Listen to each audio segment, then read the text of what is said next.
So good morning, my name is Bodie Fletcher. I'm a crop and soil science major. And the question I'm sure you all have asked yourselves at least at one time is there really a difference between all the milks in the market? And is there one that I should be drinking? So our speaker today, Brittany Adams, she's a sophomore here at Virginia Tech studying H&FE. And her passion for nutrition really began when her father was first diagnosed with cancer. So without further ado, please join me in welcoming Brittany Adams.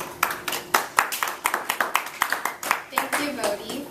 Like Bodie said, today I'm going to be speaking to you all a little about why you should choose to drink milk that has a fat content rather than milk that has no fat in it at all. Growing up, my mom always told me stories about her childhood, and she would always start them off the same way.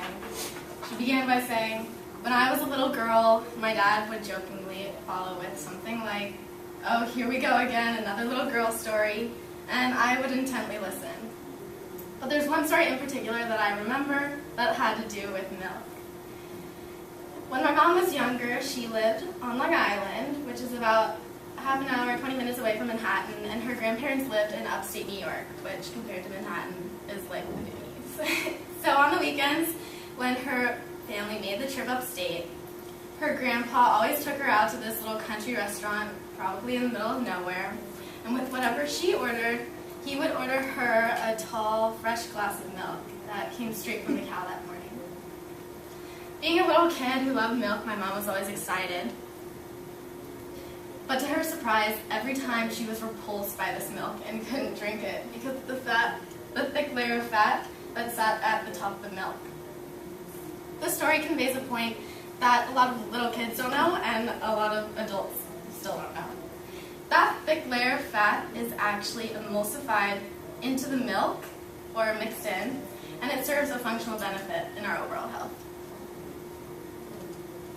Okay. Today, it's a common trend in America for milk consumption to decrease as we get older. Let me ask you guys, do you drink milk on a daily basis? Yes. Do you drink more milk or less milk than when you were younger? Less. If you drink milk on a daily basis, do you prefer skim milk or whole milk? Whole. Okay. So, as adults, if we continue to keep drinking milk, a lot of us tend to go for the fat-free option, either because we think it's healthier or because we're trying to watch our figure.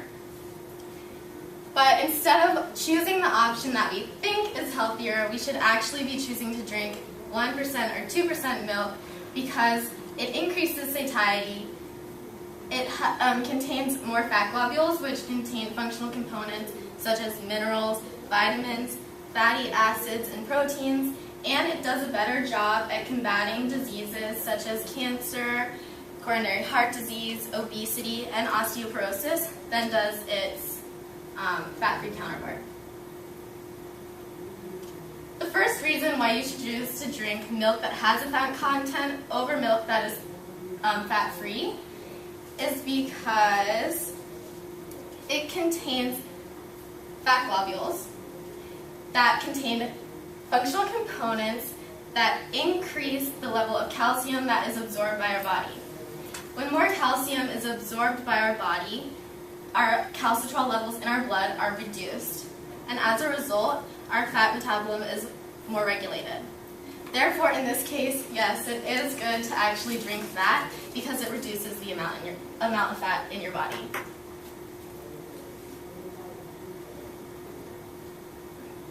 The second reason why you should choose to drink 1 or 2% milk over fat-free milk is that it contains fat globules that contain functional components like the ones I listed, minerals, vitamins, fatty acids, and proteins. When I hook on the word essential to fatty acids, what does that mean? Does anyone know? It's necessary or needed. Right. When I say essential fatty acids, that basically means that you can only get that fatty acid through a dietary source. So right off the bat, essential from a dietary source, and you need it to survive. So right off the bat, if you're drinking skim milk, you're getting less of that functional component that is essential to your life, and you're already hurting your health. So, the functional components in fat. Let's start with minerals. The minerals in the fat globules of milk include calcium and casein peptides, which help improve your overall dental health because your teeth are made of minerals, and it helps reduce the risk of developing osteoporosis.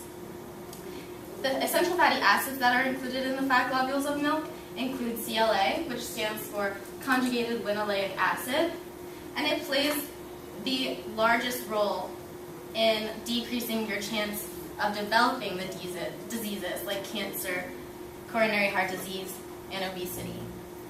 The proteins that are included in the fat globules of milk are LDL, or low-density lipoprotein.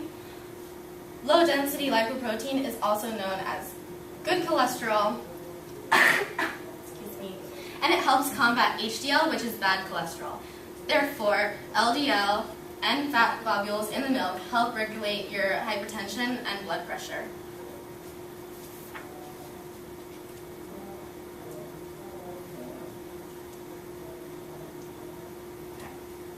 Like I just discussed, fat globules in milk help combat a lot of diseases, but I want to focus on one in particular, which is osteoporosis. Does anyone know what osteoporosis is?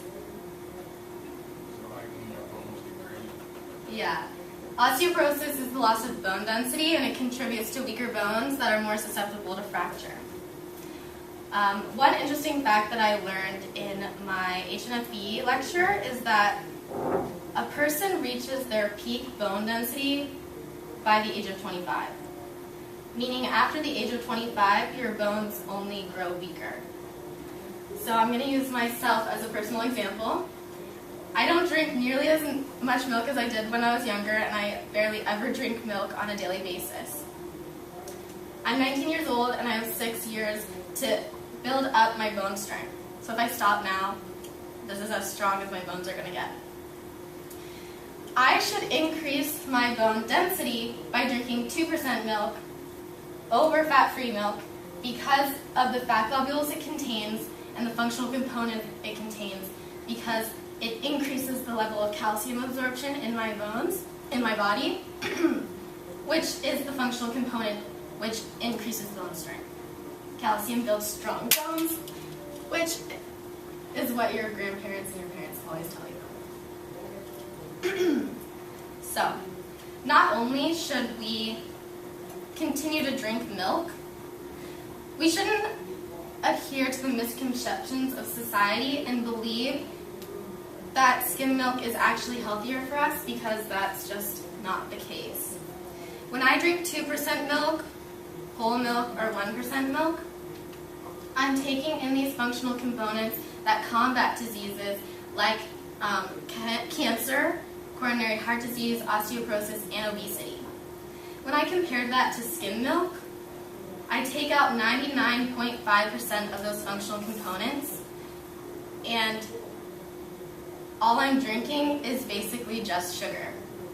In my first PowerPoint that I did this year, I talked about how sugar affects your body, and sugar is the leading cause in the development of dietary diseases that can ultimately turn into cancer, osteoporosis, obesity, and heart disease.